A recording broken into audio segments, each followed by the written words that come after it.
Sadguru Jagi Vasudev is a realized master, mystic, and yogi.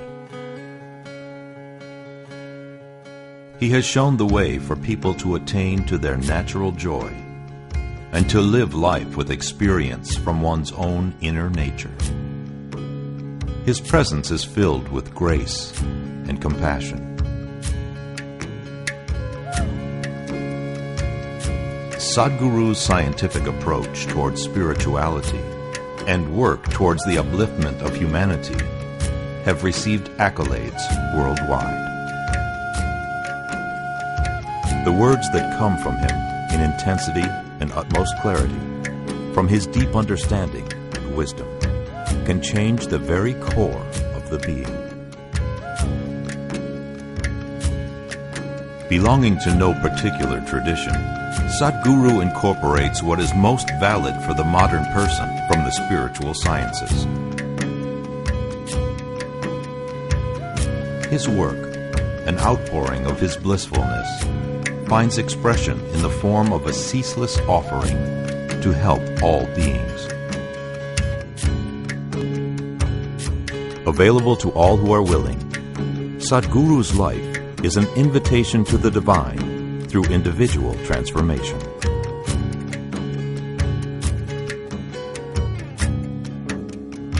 Welcome to the silent revolution of self-realization.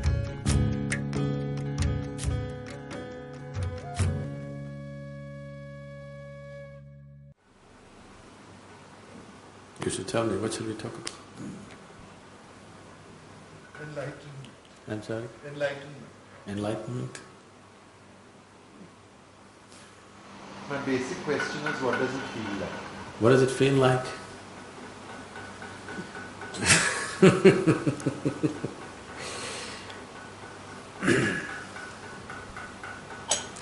Let's say there's no magic potion in this, just water. Okay. Let's say you never had the experience of drinking water. And I have. And if I try to describe to you how it feels to drink water, would I ever get across to you? It doesn't matter how articulate I am. Will I ever get across to you? I'm trying. Could you? Could you describe to a man who has not ever had the experience of drinking water what it really feels like to drink water? Something as simple as this. It won't get across, isn't it? So anything which is not in your experience, if people talk about it, it doesn't matter how articulate they are, how they come out, invariably it only leads to a misunderstanding. So let's not talk about how it feels, let's talk about technically what it means. That you can understand, I know. If I say how it feels, I will end up saying things which… because whatever you speak, when we use language, I have to take care that I'm logical, isn't it? What you're referring to as enlightenment is not a logical process. It's well beyond that. So if I speak illogically here, would you sit with me? You won't. You won't, isn't it? Next 5 minutes if I speak illogically with you, you'll want to leave, isn't it so? Yes. You will sit here only if I speak logically. That means you have made it very clear to me, don't talk enlightenment. Okay? We'll talk about it, not… So what is it that we are referring to as enlightenment?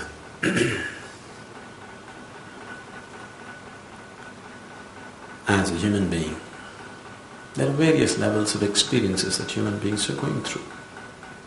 Some people know just food and sleep, some people know creating something, some people know action, some people know art, some people know music. Some people know drugs, sex, this, that, so many things. But if you look at it carefully, always a human being is seeking to have a larger slice of life, isn't it? Isn't it so? Whether he's out to make money, or he wants to have pleasure, or he wants to go to heaven. It doesn't matter whether he wants to go to the temple or to the bar. He is still trying to have a larger slice of life. That's the only intention, isn't it so? To enhance the present level of life to something more. So the whole effort is to have a larger slice of life. So you have had pieces of life, some of them have been good, maybe some of them bitter, but you have had a certain slice of life. Suppose you had the whole pie for yourself. I would call that enlightenment. You are not seeking pieces anymore. You become very greedy. You want all of it. Everything that can be known, experientially. You want to know it right now. If you do manage it, that's called enlightenment. Is it very difficult? Not at all. The most difficult thing about enlightenment is it's too simple and it's the most obvious. Because it's so obvious, the whole world misses it. If it was somewhere up on the moon, by now everybody would have gotten it. But the problem is it's right here within you. That's the whole problem. And your whole focus is out. Why it is out is, right now, your whole perception of life is only through 5 senses. Yes?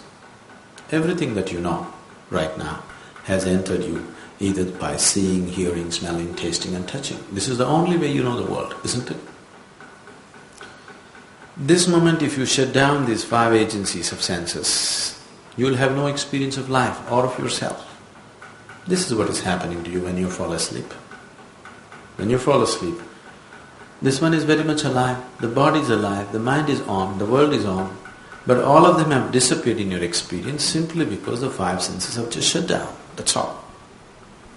So sense organs are the only means of experience for you right now.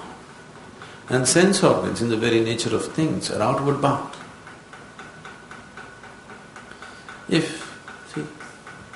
You can hear the fan obviously, but even if you drop a pin, you can hear it.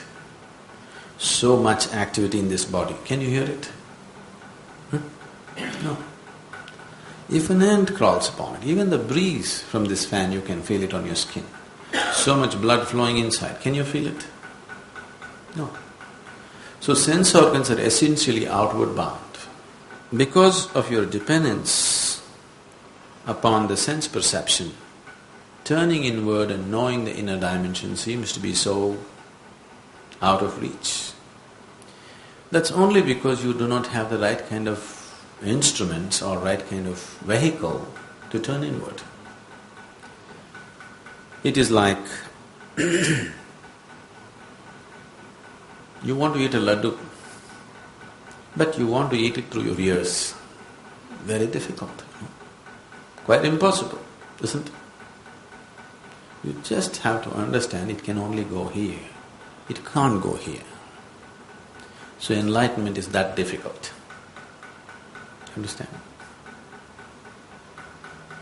It never seems that easy. Huh? It never seems simple. I'm saying it's that difficult. Even if you use both ears, still the laddu won't go. Even a piece of it won't go. But if you just use the right inlet, it goes. It's because people do not make the necessary effort to find which way. They want to go the way they know. It looks impossible. It is like you're riding a bullock cart, but you want to go to the moon. Somebody gives you a horsewhip and tells you, really whip the bulls, you'll get there. You won't get there. The reason why it's become so difficult is because too much nonsense has been spoken about it. If nobody had said anything about it, many people would have found their way. Too much nonsense has been said about it and a whole lot of confusion created. People have written too many things about it without knowing what it is. People have said too many things about it without having a clue what they're talking about, which has left people absolutely confused. At least if people shut up, human intelligence is capable of knowing this. Because if you have an uncluttered intelligence, if a human being grows up with an uncluttered intelligence, when I say uncluttered, if your intelligence functions without being identified with anything in particular, then knowing the inner dimension becomes a natural process. Right now, that possibility has been taken away because right from day one, the parents are working hard to get the children identified with their family and their stupid values and whatever. The teachers are working super hard. You okay for a joke? I'm supposed to be serious? No? On a certain day, a bull strayed into the forest. He saw lush green grass and he went grazing inside. He went deep into the forest. A few days and weeks living there, he grew fat on food and no work. Then an old lion, who was well beyond his prime, was having difficulty hunting the wild animals, saw this fat bull. Easier to stalk and kill a bull than a deer, So he looked for his time and then pounced on him and killed him and ate him up. His stomach became real full. Then with great satisfaction he roared. A few hunters were passing that way. They heard the roar and tracked down the lion and shot him dead. The moral of the story is, when you're so full of bull, you should not open your mouth. But all the time these people are opening their mouth. If they all shut up for some time, it will be very natural for every human being to long to know. Right now they're just destroying that by giving ready-made solutions and all kinds of nonsense to believe in. It is very natural for your intelligence to probe at everything, isn't it? And how can you ignore yourself? You have ignored yourself because they have always made you look up there at some God that they themselves have not seen. Because of this, enlightenment has been transported or exported to heaven. Otherwise, it's simple. It's the most obvious. When you heard of Arjuna. So when Krishna went on talking truth, Arjuna said, where the hell is this truth that you're talking about? Where is it? Because if I ask you, is it here, you say no. If I ask you, is it there, you say no. At another time, if I ask you, is it here, you say yes. If I ask you, is it there, you say yes. What is this nonsense? Where is it? Tell me where is it, I'll go get it. He's a warrior,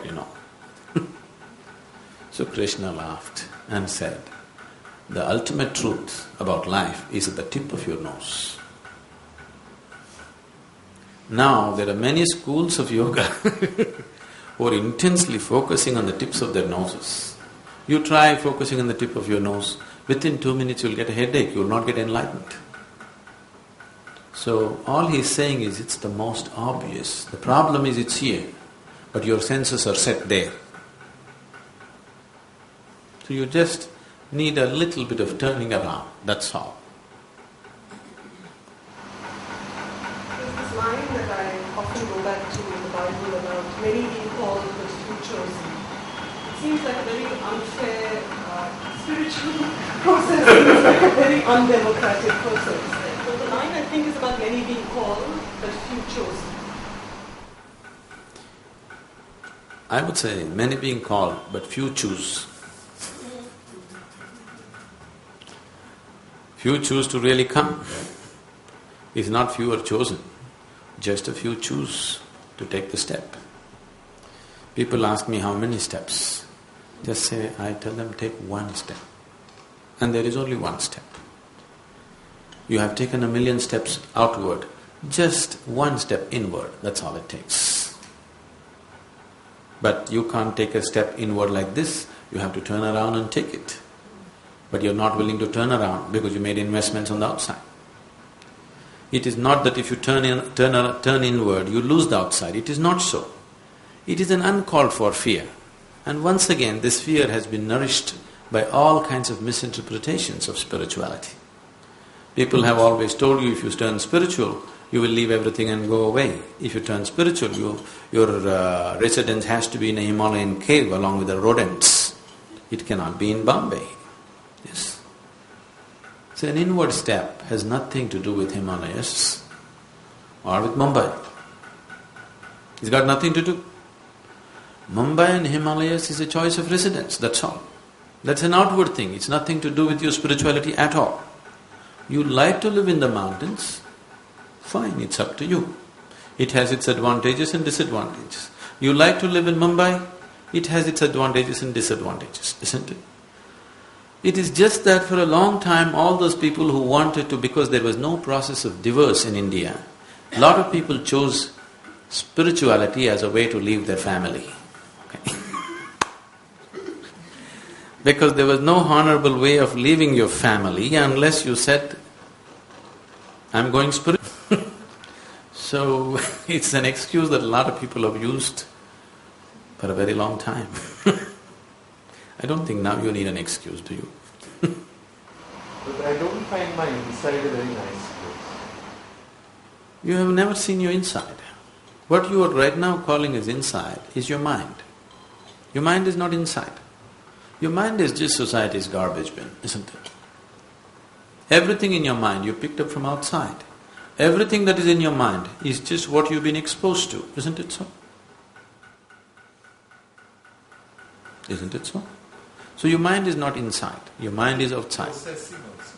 We do some processing of that garbage. You do some processing. I choose to come and sit and listen to you, but I won't choose to go and Yes. come and listen to See, you have no choice about what you take in. You have choice about what you make use of and what you don't. Yes? But even that choice is not really a choice, because that choice is also set up by something else that's gone in earlier. So you really have no great choice about it. Everything, the content of your head and the content of your body, both were collected from outside, isn't it so? You understand what I'm saying? This body you slowly accumulated. How? Just by eating food, isn't it? The content of your mind also you accumulated, just by your exposure and the impressions of what enters you through the 5 agencies. And these 5 agencies that you're using to collect the impressions of life around you, they are not reliable at all. When I say they're not reliable, one thing is, people have always told you, seeing is believing. Seeing is not believing. You know very well, everybody sees what they want to see, isn't it? Does everybody see the same thing? No, everybody sees what they want to see. Everybody does not see what is there. And going more fundamental into the very process of vision itself, even that's not reliable. Why is this so? That even something so fundamental is questionable is, sense organs were opened only to serve survival. They are sufficient instruments of survival. But if you're seeking something beyond survival, now you're talking enlightenment, which is not a survival process. Once you're looking at something beyond survival, then sense organs are no good. You have to have another dimension of perception. So the whole process of spirituality is just about enhancing your perception. Unfortunately, if I use the word spirituality, people think they'll have to do Ram Ram or go sit in the temple or in the church or mosque, or they have to give up their food, or they have to give up their clothing or something. It's not about that, it's about enhancing your perception. The only way to know is by enhancing your perception. Everything else is just belief, isn't it? And what you believe is immaterial, because if we work hard enough on you, we can make you believe any damn thing. We know that very well. We just have to work hard enough on you. We can make you believe the weirdest of things in the world if we work upon you right from your childhood, isn't it so? Haven't you seen enough of life around? You know that. So what you believe, whatever it may be, is of no existential value. It may have social value. When you talk about enlightenment, you are not talking about social or personal dimension of life. You're talking about an existential dimension of life. If you have to be open, if you have to know life in an existential way, the only way is to enhance your perception, not by thinking it up, not by philosophizing, not by discussion, not by believing. Only with enhanced perception can you receive life, can you know life. There is no other way to know life. So enlightenment means a heightened level of perception in an ultimate way. If your perception is full on, you receive everything that can be received and know life in its totality. We would call that enlightenment. Now that you asked, how does it feel? Let me try to work around that.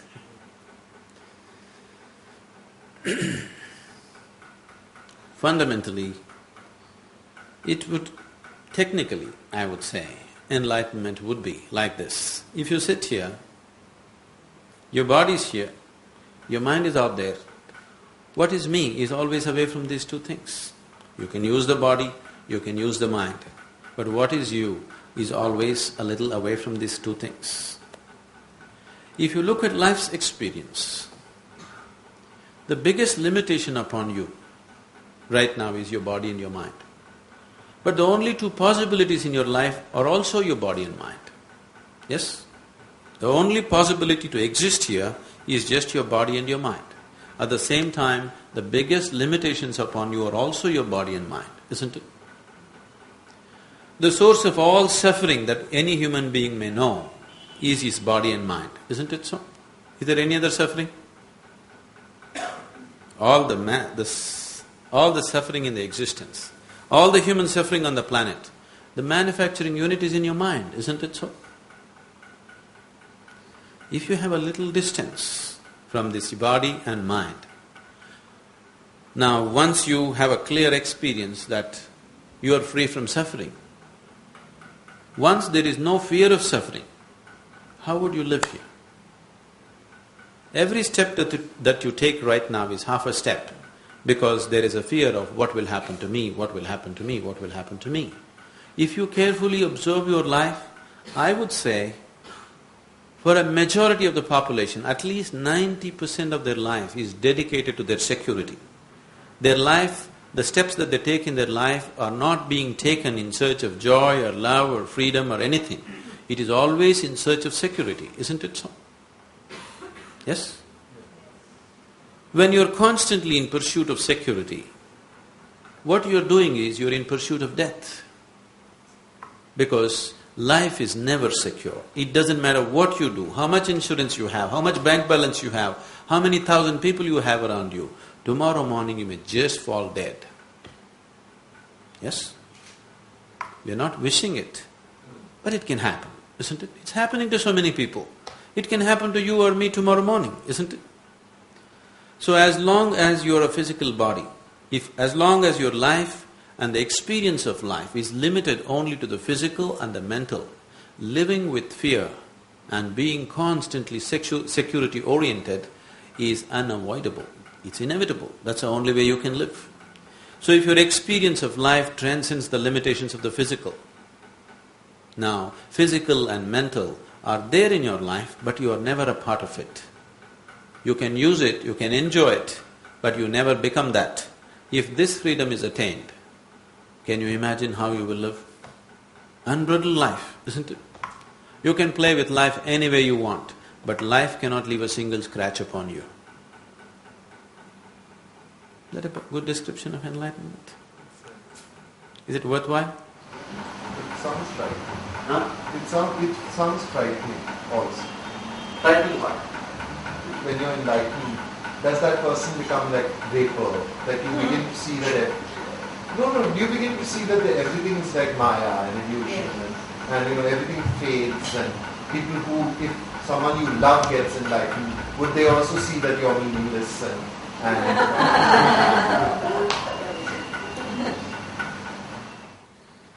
You should ask people around me whether I love them or my involvement with them is more or less than anything that they have known in their life with anybody. With thousands of people, I am very deeply, passionately involved. If you're free from suffering, if you're free from the fear of suffering, would you hesitate to involve yourself in life? Or would you throw yourself into life? Right now you're hesitating. Right now most of you are made like this. If somebody suddenly smiles at you on the street, you hesitate. Why is this man smiling at me? Because you're afraid what would be the consequence of that. Fundamentally you're afraid tomorrow it may hurt me, tomorrow something else may happen to me out of this, isn't it? So you're constantly hesitating to involve yourself with life simply because of fear of suffering. If fear of suffering is taken away, you could give yourself absolutely to everything around you, isn't it? So this way, would you love more or less, love less? Would you love more or less? Difficult to imagine, but logically from what you've said, yes. See, I can only speak logically to you. Do you want me to speak another language which is not logical? You don't mind, I have no problem with fuzzy. But I have a problem but with still logic. If the world is Fuzzy logic. organized like that, is it organized? If it's illogical, then I don't mind illogical. But is it illogical? See, logic means to carry on any kind of logic, you need two. You need you and me to have a logical speech. When you say enlightenment, you're talking about one. Now, the modern science is a logical development. But today, physics has reached a point where it's no more logical, because the scientists have made too much investment in logic and they're unwilling to admit that they're turning illogical, they're giving the name fuzzy logic to their illogical nonsense. They're afraid to admit that their logical ways have no further scope to pursue science. That's the reason these kind of words have been coined. If you're fuzzy, how can you be logical? Tell me. To be logical, you must be like a knife, isn't it so? Yes or no? If you want to be logical, you must be like a knife, cutting everything into pieces. If you're fuzzy, how will you be logical? So fuzzy logic itself is illogic, isn't it so? The very terminology is illogic. So right now, science is beginning to realize that logical way of approaching things is limiting. It cannot take you beyond a certain point. It's a good realization. But they have made so much investment in the logical, they're afraid to turn around and say that or do something else, because then all that you've worked on may become meaningless, like you're saying, it may become Maya. So if it is Maya, what's your problem seeing that? I have not said this, okay, this is not my statement. I am saying, in truth, if suppose person next to you is just a bubble of air, what is your problem in seeing it that way? Because you made an investment, isn't it? Yeah, actually. If you're a vested interest, you shouldn't talk about enlightenment. If you're a seeker, wanting to know what is true, only then you should talk about it. Now if you're telling me, even if this person is just a bubble of air, I would like to think he's made of gold, then I'm fine with you. I'm fine with you as a friend, but I won't talk enlightenment to you, because you have no intention like that. You have no intention of seeing life just the way it is. Why are we afraid of seeing life the way it is? You think the way creation is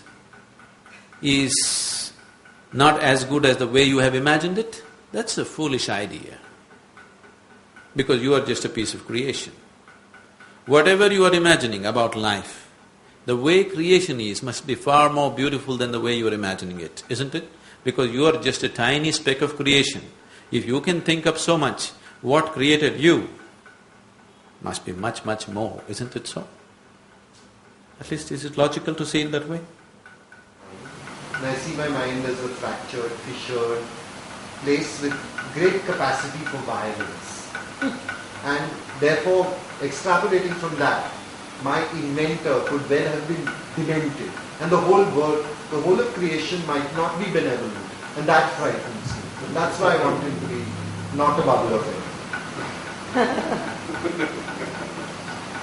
Now, you need to understand this. Only the fundamentals of life were created by whatever you refer to as the creator. The rest of it is your creation. If you have a demented mind, that is definitely your creation. You already told me that no matter what information gets into me, I still have a choice of processing it the way I want. So right now, if it has processed itself to a corner where it's become violent, whose creation is this? Whose creation is this? It's your creation, isn't it? So it's got nothing to do with the Creator as such. Whatever the existence right now around you, whatever you have seen, whatever created this, is it far beyond your intelligence and imagination? Yes? Is it well beyond it? Even a single atom, is it well beyond your perception and understanding and intelligence right now? Yes or no?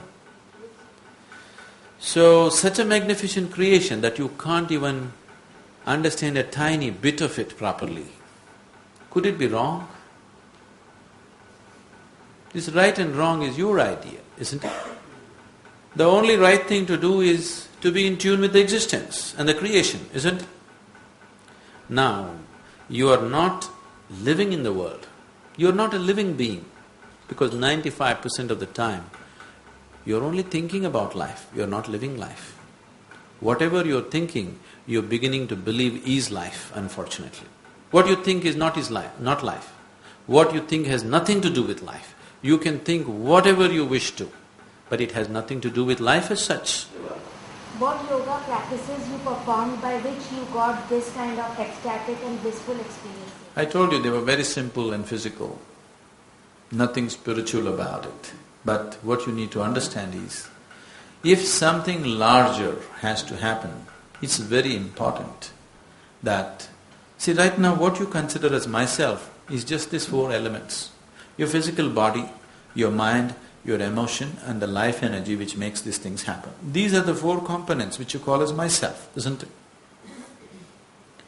If you want something bigger to happen, you must put these four things in proper alignment. So all yoga is structured and designed to put these four dimensions in absolute alignment.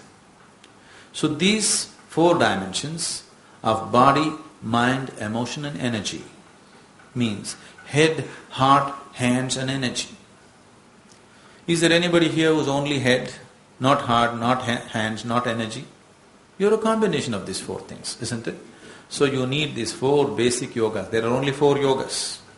They are known as Gnana Yoga, Bhakti Yoga, Karma Yoga and Kriya Yoga. Gnan means if you employ your intelligence to reach your ultimate nature, it's called Gnana Yoga. If you employ your emotion to reach your ultimate nature, we call it Bhakti Yoga. If you employ your body to reach your ultimate nature or action, we call it Karma Yoga. If you transform your inner energies and reach your ultimate nature, it's called Kriya Yoga. These are the only four ways.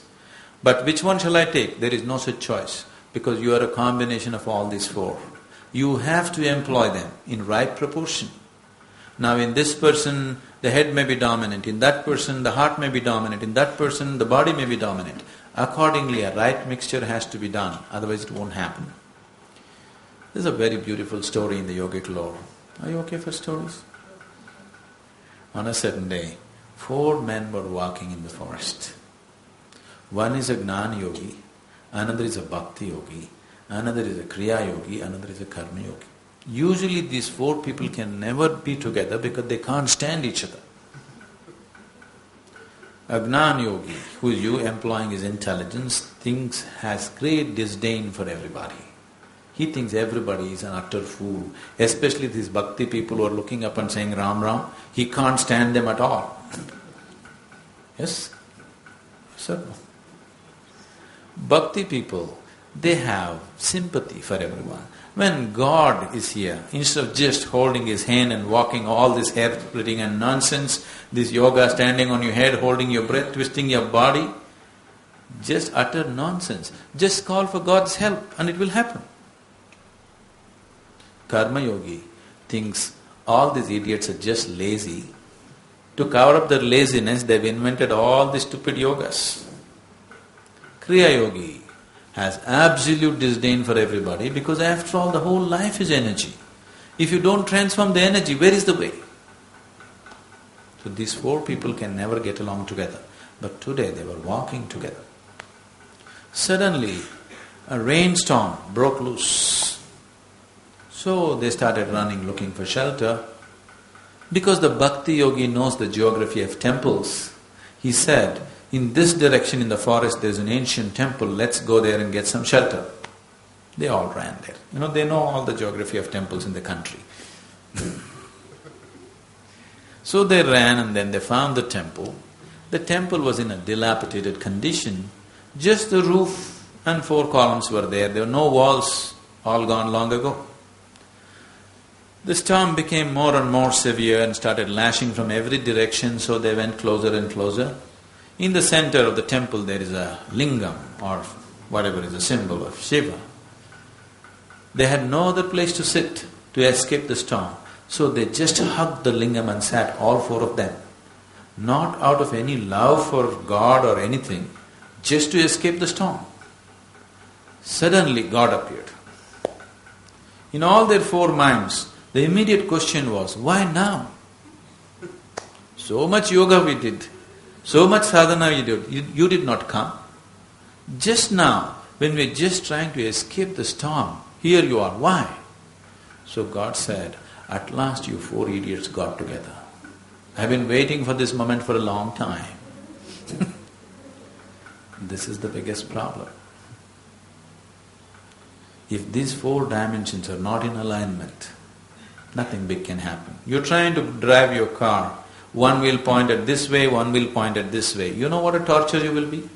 That is the torture right now that you see in people. Their mind is this way, their heart is this way, their body is somewhere else, their energy is somewhere else. How do you expect them to travel smoothly to any destination for that matter? Yoga, what we are referring to as inner engineering, is just to align these 4 wheels in such a way that you travel smoothly. Right now, you're in the direction of hell, it doesn't matter. Once your car is going well, you can just make a U-turn in no time, isn't it? But you have this torture of a vehicle where 4 wheels are pointing in 4 different directions. Which way will you go? You cannot go any way. You will just get sucked in and pushed by situations. Your direction is not decided by you. Your direction is decided by the situations in which you live. That is the life of a slave, isn't it? Why is there so much talk of the human being's enlightenment? And why is the human being being given so much choice to be selfish and not be useful, like everything else is in the universe?